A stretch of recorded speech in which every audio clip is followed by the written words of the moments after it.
Olá, bom dia, boa tarde, boa noite, boa madrugada. Hoje nós teremos um encontro sobre o nosso ordenamento jurídico. O que é falar em ordenamento jurídico? Como nós podemos compreender essa expressão? Quais são as principais questões que ela nos traz? Mas um pouco antes disso, eu quero te chamar aqui para a gente falar sobre a sistematização do direito, né? Como é que o direito vem a ser, então, digamos assim, classificado, pensado de uma maneira sistemática. E aí eu trago aqui, né, dois ramos básicos, dois grandes ramos básicos que se encontram nessa sistematização, nessa classificação, que são pensar o direito a partir dos olhares do direito público e dos olhares do olhar do direito privado. O direito público e o direito privado seriam dois ramos, portanto, do direito que trazem um conjunto de disciplinas que se somam para constituir esse todo que nós chamamos de direito. Quando nós pensamos no direito público, basicamente o que vem geralmente como uma noção imediata diz respeito a uma perspectiva que tem um interesse do Estado, que guarda no interesse do Estado a razão, o fundamento que deixe nítida a existência do direito público. Nesse direito público, portanto, Miguel Reale, um pensador do direito, vai dizer que o que prevalece são as relações de subordinação, ou seja, há uma situação de subordinação entre os agentes envolvidos e há, portanto, uma superioridade de um ente. Qual seria esse ente? É o Estado, seria o ente estatal. Portanto, esse direito público trataria dessas questões. Mas também temos o direito privado. O que seria esse direito privado? Esse direito privado trabalharia relações de coordenação, chamadas também por Miguel Reale. E essas relações de coordenação seriam marcadas por uma horizontalidade entre os agentes envolvidos, entre as pessoas envolvidas naquelas relações. Vamos pensar aqui, para a gente compreender melhor, como é que isso se dá a partir dos campos ou das disciplinas do direito. Então, temos lá o direito internacional público, ou seja, nós vamos ter as regras também que envolvem o direito externo, o direito internacional. E no direito internacional público, nós teremos normas referentes a compromissos assumidos pelo Brasil no âmbito internacional com outros estados. Então, nós vamos ter tratados, nós teremos convenções, nós vamos ter o Estado ali assumindo compromissos, por conta de sua soberania. Então, se, por exemplo, o Estado resolve, como de fato isso acontece, se submeter a uma jurisdição internacional no plano dos direitos humanos, ele acaba assumindo determinados compromissos nesse plano e ele tem que responder a esses compromissos, né? Então, esse seria o direito internacional público. Mas nós vamos ter também o direito constitucional. E o que é esse direito constitucional? O direito constitucional é um ramo muito importante do direito. Por quê? Porque é a partir da Constituição que nós temos regras que vão falar sobre a organização do Estado, sobre a distribuição de competências. Ora, Humberto, o que é a distribuição de competências? É saber qual esfera, qual a competência do poder executivo, do poder legislativo, do poder judiciário, dentro de toda essa sistematização dos diversos órgãos que compõem esses poderes, o que fica para cada um, qual é a competência em termos de legislação, ou seja, Cabe à União legislar sobre quais matérias, cabe aos estados legislar sobre quais matérias, aos municípios e por aí vai. Então, o direito constitucional nos dará essa principal subsídio, esse principal subsídio da organização do nosso Estado. Também temos o direito administrativo, então, a partir do direito administrativo, por meio desse direito administrativo, nós teremos ali os atos administrativos que são praticados pela administração pública, que são praticados pelos órgãos que se encontram no contexto do Estado brasileiro, dentro das suas diversas instâncias. Esse direito administrativo vai, portanto, ser de suma importância para a organização do Estado também. Vamos ter o direito tributário, ou seja, como é que o Estado se mantém? Como é que este Estado, portanto, vai levantar recursos para a sua manutenção? É por meio do direito tributário que nós teremos, portanto, as regras referentes aí à tributação, à cobrança de impostos, de taxas, enfim. Quais são as regras pelas quais é possível instituir um novo tributo? Como é que isso pode se dar? Quais são as possibilidades dentro das competências municipal, estadual, da União, né, federal? Como é que a gente pode pensar nessa questão também? Vamos ter o direito penal, que está ligado ao direito público, e aí nós temos aqui no direito penal, o Estado tem esse poder de punir, então ele cabe ao Estado taxar ou expressar aquilo que é tipificado como crime, as condutas que são tipificadas como crime, e por meio desse direito penal, as sanções serão aplicadas a quem transgredir aquilo que o Estado considera como crime. Nós vamos ter discussões dentro da criminologia, é bastante interessante um aprofundamento aqui sobre o direito penal, a questão da seletividade do sistema penal de justiça. Nós temos ainda questões históricas muito mal resolvidas que nos acompanham, que nos perseguem até hoje.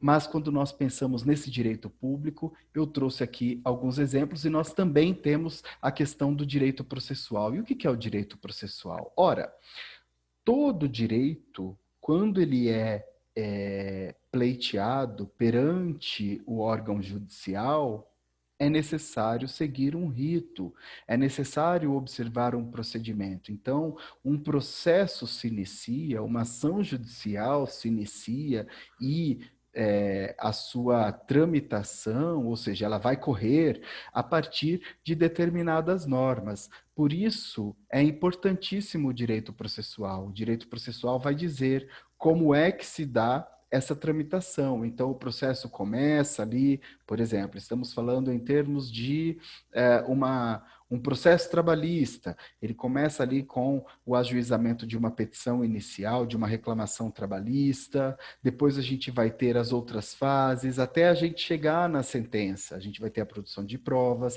até a gente chegar na sentença. Tudo isso consta da norma processual. Então, a norma processual está atrelada ao direito público, né? Mas aí, caminhando agora para o direito privado, para as relações, então, entre os particulares. Essa é uma forma didática, porque a gente pode tornar bastante complexo esse raciocínio, de modo que tudo isso, toda essa sistematização, poderá cair por terra, mas é uma forma de tornar um pouco mais didático. Vamos lá. Então, nós vamos ter o direito internacional privado, que determina, por exemplo, a possibilidade aí entre relações jurídicas no âmbito internacional, entre uma pessoa jurídica ali do direito privado externo e aí uma pessoa daqui do nosso país. Como é que se dão, portanto, essas relações? Como é que as normas vão disciplinar essas relações jurídicas? Vamos ter também o direito civil. O direito civil é bastante amplo, é uma disciplina aí que nos cursos de direito, né, nos cursos de direito é uma disciplina ministrada durante bastante tempo, ela é amplamente valorizada, ela cuida muito da questão patrimonial, das relações entre os particulares, então a questão da capacidade, a questão dos contratos, a questão das sucessões, então a pessoa falece, como é que se divide os bens,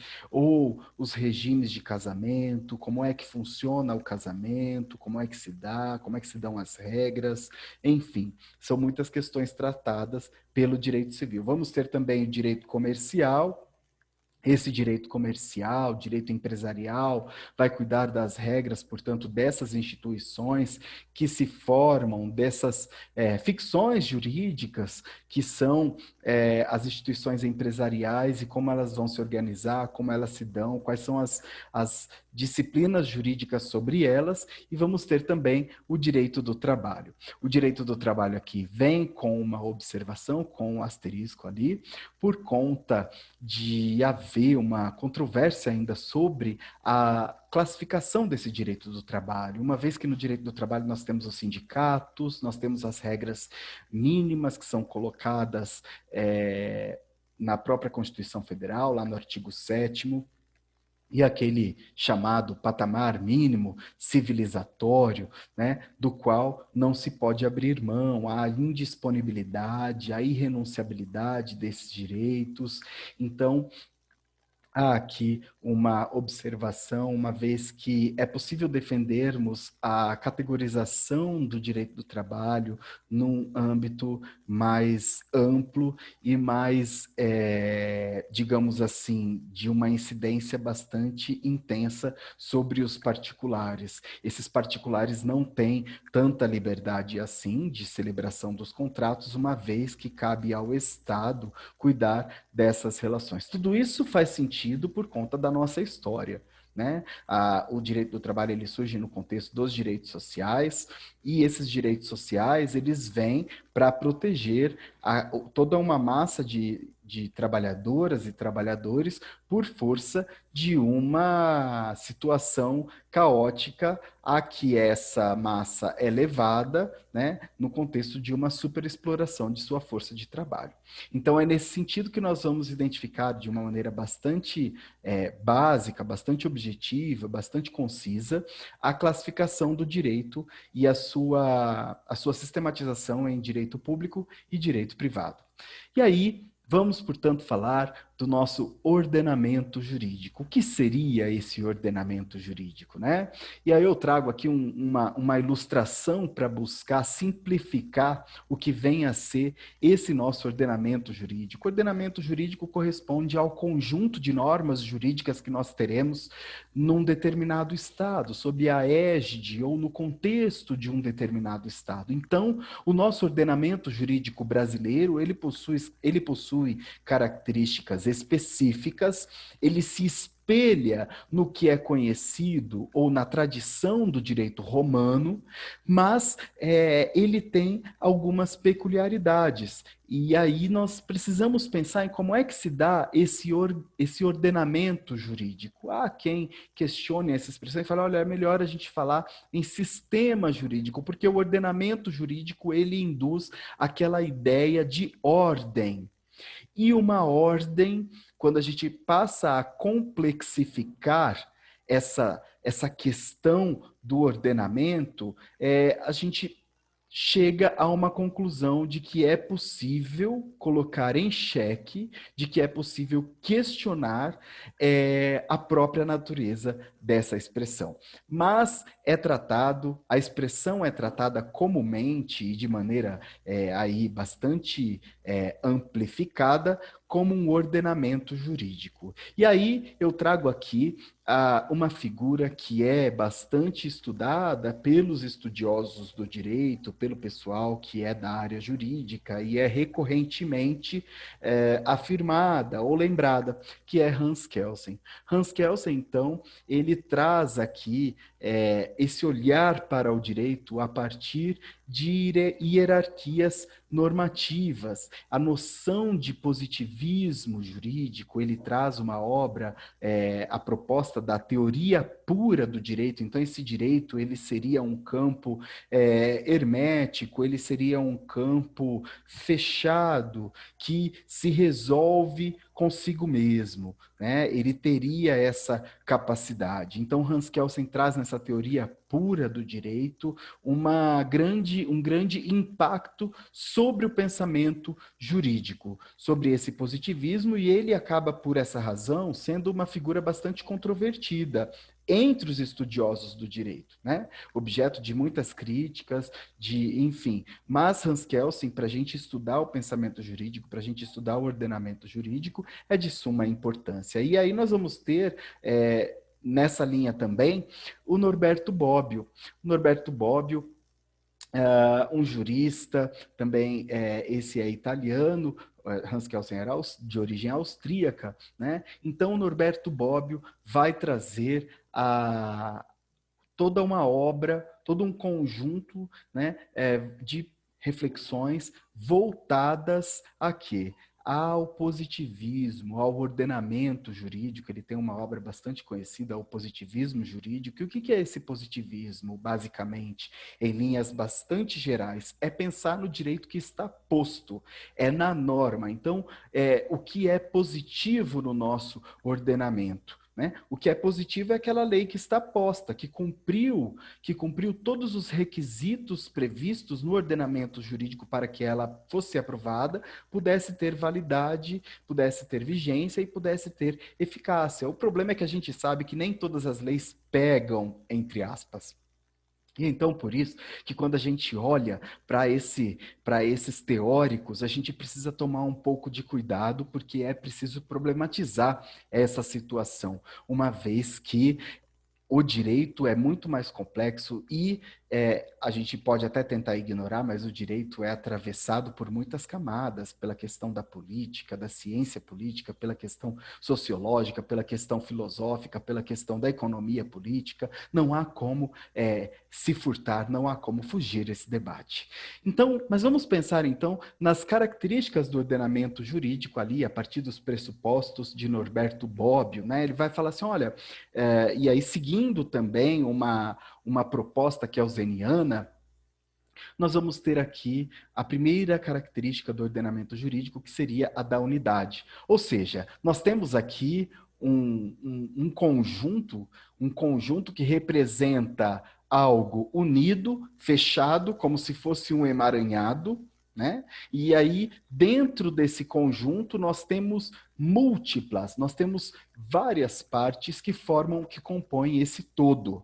Essa seria, portanto, a lógica da unidade, né? Toda essa complexidade sistemática. E nós vamos ter também a questão da coerência. Portanto, essa coerência seria essa sistematização, esse ordenamento coerente entre si. E aí você pode se perguntar, mas eventualmente, com tantas leis, não há um conflito de normas? Não há normas que vão eventualmente estabelecer uma relação de conflitos entre si? Vários conflitos, um conflito? É possível. Nessa situação de antinomia, de conflito aparente de normas, que nós vamos identificar, Bob vai colocar que é preciso resolver, que esse conflito ele é aparente, mas ele é resolvido dentro desse próprio sistema. E ele é resolvido de que forma? Quando a gente pensa na hierarquização, porque as normas entre si têm um viés hierárquico, há uma hierarquia entre essas normas, então há normas mais fortes, as quais as normas inferiores elas devem observar, há normas superiores e há normas inferiores, então a gente precisa pensar de que norma a gente está falando. Há também a questão da especialidade, ou seja, um determinado tema é tratado de uma forma mais genérica por uma norma, e aí vem uma outra norma e trata de uma forma mais específica as peculiaridades daquele tema. E há também o critério cronológico, ou seja, uma norma mais nova, ela deve prevalecer em relação a uma norma mais antiga. Então, a gente vai ter esses instrumentos metodológicos dos quais nós poderemos nos valer para a aplicação dessas normas diante desse conflito aparente de normas. E aí nós vamos ter também a completude. O que é afirmar a completude do ordenamento jurídico? É afirmar que ele é completo, que não há lacunas nesse ordenamento e que eventuais lacunas aparentes também são resolvidas a partir de métodos integrativos desse sistema. Tá certo? E aí, quando a gente fecha essa questão das características do ordenamento jurídico, nós vamos começar a falar sobre a questão da pirâmide de Kelsen. O que é essa pirâmide de Kelsen? A pirâmide de Kelsen é uma forma de sistematizar a produção normativa de um determinado Estado, e essa produção normativa de um determinado Estado seguiria uma relação hierárquica. Nós teríamos, portanto, um contexto de hierarquia normativa, ou seja, há determinadas normas que prevalecem ou que devem ser respeitadas ou que são superiores em detrimento de outras normas que vêm abaixo delas. Então, a forma que Kelsen, que é atribuída, né, essa pirâmide de Kelsen, nós vamos ter, portanto, uma forma aqui de sistematizar todo esse conjunto normativo que nós temos num determinado Estado. E aí nós começamos pela Constituição Federal. Aqui, é claro que antecedendo essa Constituição Federal, Hans Kelsen vai falar sobre isso, né? Há uma norma fundamental hipotética. Essa norma fundamental hipotética, ela nos manda respeitar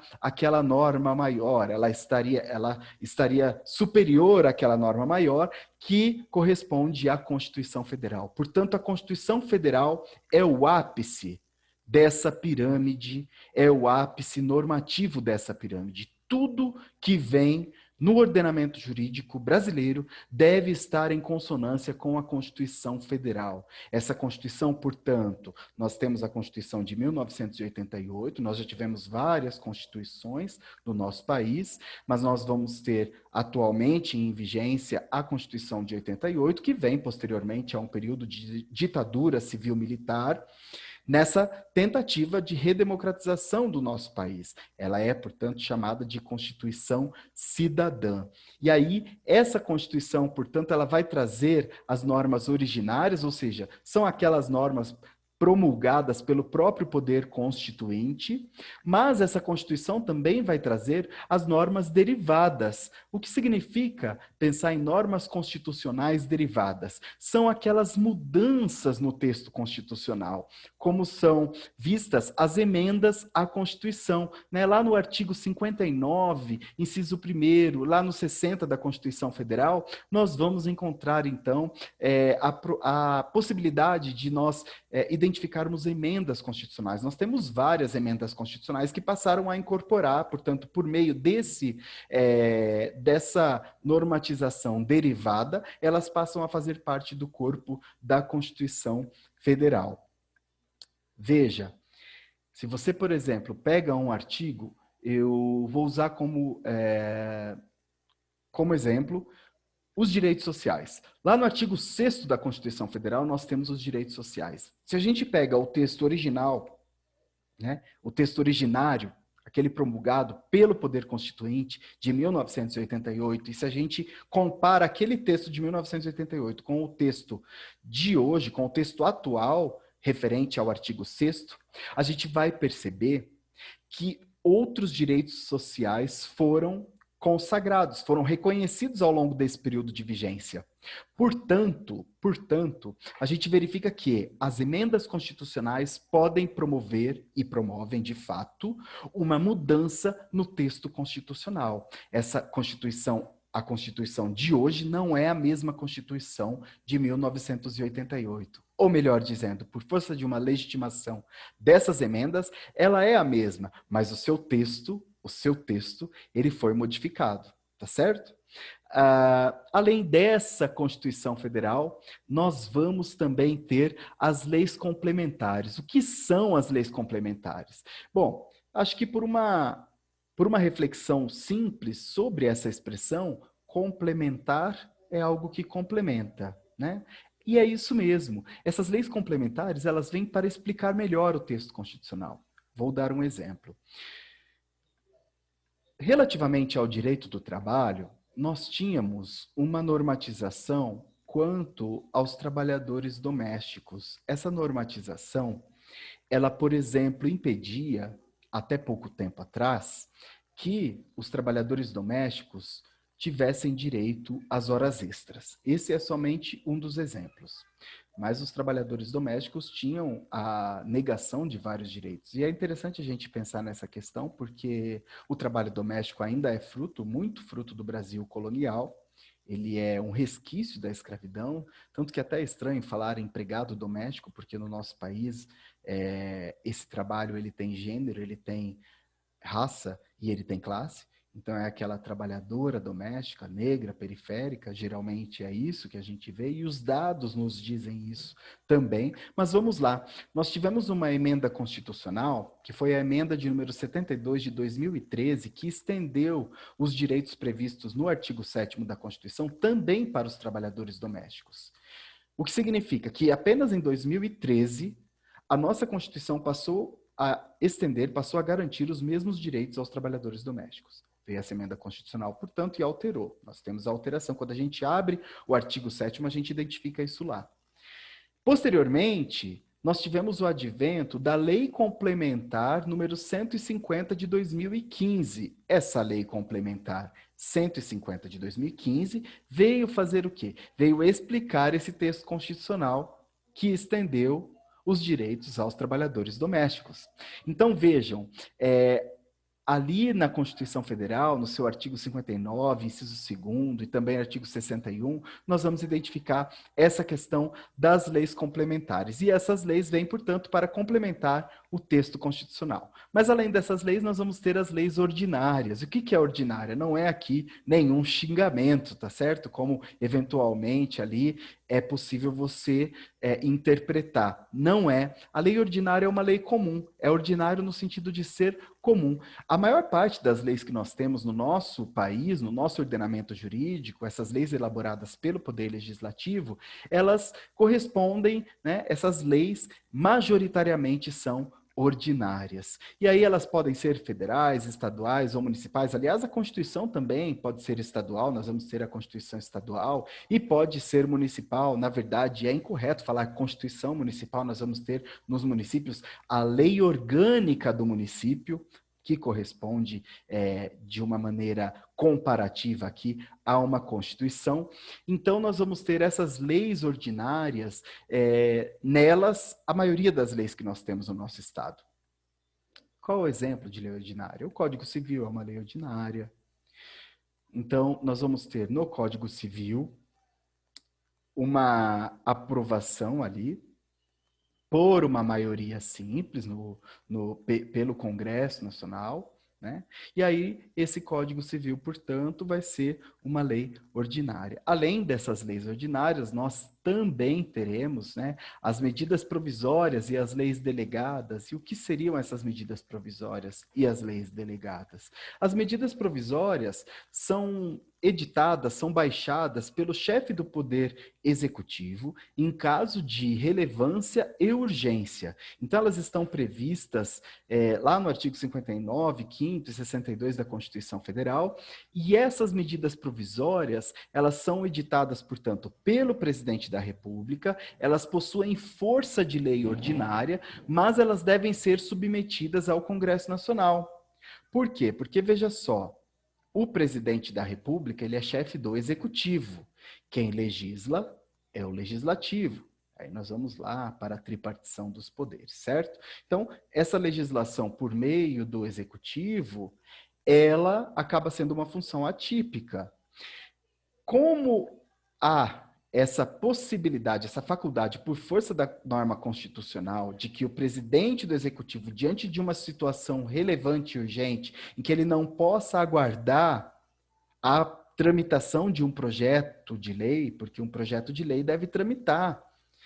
Então, ele não pode aguardar, aquilo é urgente, é relevante, aí ele precisa baixar uma medida provisória. Ele baixa aquela medida provisória, mas veja só, quem dá a última palavra é o legislativo, que é quem detém essa função de legislar. Portanto, ele deve submeter ao Congresso Nacional a apreciação dessa medida provisória. Se o Congresso Nacional resolver não aprovar essa medida provisória, ela vai caducar, né? Então, ela vai perder a sua validade após um certo período de tempo. Agora, se ela for aprovada, ela se converte em lei ordinária. Ela já tinha força de lei ordinária durante o período da sua vigência, né? Então, se ela for definitivamente aprovada, se ela for confirmada pelo Congresso Nacional, ela passa, portanto, a se converter, ela é convertida em lei ordinária. E as leis delegadas, que estão aqui também, elas são elaboradas pelo presidente da República, né, que deve solicitar delegação ao Congresso Nacional pela especificação de seus conteúdos e termos de exercício. Então, nós temos lá no 68 da Constituição Federal, no artigo 59, inciso 4º da Constituição Federal, falando das leis delegadas. E, por fim, nós teremos as resoluções. As resoluções, elas são baixadas, elas são editadas no contexto de instâncias aqui, de órgãos, né? Então, nós vamos ter nessas resoluções atos administrativos, normativos, ou seja, que possuem força normativa, força de norma, e eles são emitidos por autoridades superiores para disciplinar matérias de sua competência específica. Então, nós vamos ter, por exemplo, resoluções baixadas pela Receita Federal, resoluções baixadas pelo Ministério da Justiça, resoluções baixadas pela Secretaria do Trabalho, enfim, nós vamos ter várias resoluções. E aí, veja só, a nossa pirâmide, é claro que nós temos outras espécies normativas, mas aqui a ideia é trazer as principais para que você compreenda como se dá a dinâmica dessa hierarquização das normas, e aí é importante a gente destacar que essa hierarquização, ela deve, então, ela pauta de cima, ela vai de cima para baixo. Ou seja, uma resolução, ela deve estar em conformidade com o que lhe vem, o que lhe é superior. E acima de todas, e superior a todas, se encontra a nossa Constituição. Mais um detalhe que eu gostaria de apresentar diz respeito aos direitos humanos. E aqui eu coloco os direitos humanos ao lado da Constituição Federal, o que significa? Vamos lá. Com a emenda constitucional 45, essa emenda constitucional, então lá, poder constituinte derivado, né? Por meio dessa emenda constitucional, nós tivemos a chamada reforma do judiciário. E nessa reforma do judiciário, nós também tivemos uma alteração que corresponde ao parágrafo 3º do artigo 5º da Constituição Federal. A Constituição Federal, no seu artigo 5º, traz os direitos e garantias fundamentais. E lá no seu parágrafo 3º, o que ela traz? Ela traz o seguinte: ela traz a afirmação de que se nós tivermos tratados e convenções internacionais sobre direitos humanos, então tratados e convenções internacionais celebrados no âmbito do direito internacional público, porque eles são as relações, eles são frutos das relações entre os estados. Então, se nós tivermos tratados e convenções internacionais sobre direitos humanos que forem aprovados em cada casa do Congresso Nacional, em 2 turnos, por 3/5 dos votos dos respectivos membros, esses tratados e essas convenções internacionais sobre direitos humanos terão força, serão equivalentes às emendas constitucionais. Veja que interessante. Portanto, é como se, de fato, aquele tratado e aquela convenção, por respeitar os requisitos do parágrafo 3º do artigo 5º da Constituição Federal, ela passa a ser incorporada no ordenamento jurídico. Ela é incorporada pelo ordenamento jurídico e ela entra no ordenamento jurídico e tem força de emenda constitucional. É como se fosse também parte da Constituição, integra a Constituição. Um exemplo disso é a Convenção sobre os Direitos das Pessoas com Deficiência. Essa convenção foi aprovada obedecendo essas diretrizes do parágrafo 3º do artigo 5º da Constituição, E nessa convenção, por exemplo, a acessibilidade das pessoas com deficiência, ela é amplamente defendida e assegurada. Então, uma vez que ela passa a pertencer ao ordenamento jurídico e há esse compromisso firmado pelo Estado brasileiro, a acessibilidade ela ganha o status de direito fundamental. Portanto, os direitos humanos constituem um campo que exerce grande força sobre o nosso ordenamento jurídico, e isso está em consonância com as relações que o Estado brasileiro construiu ao longo dos tempos nesse conjunto, nesse cenário de afirmação dos direitos humanos, e esses compromissos devem, portanto, ser respeitados por força de expressa previsão na nossa Constituição Federal, que é a Constituição Cidadã, que vem, portanto, posteriormente a um longo período de violações de direitos humanos, de violações sistemáticas de direitos humanos. Essa Constituição vem tentar, portanto, garantir a cidadania e refletir e reconhecer, defender e de maneira inegociável a dignidade da pessoa humana. Por hoje é só, e a gente se encontra na nossa próxima oportunidade. Até mais.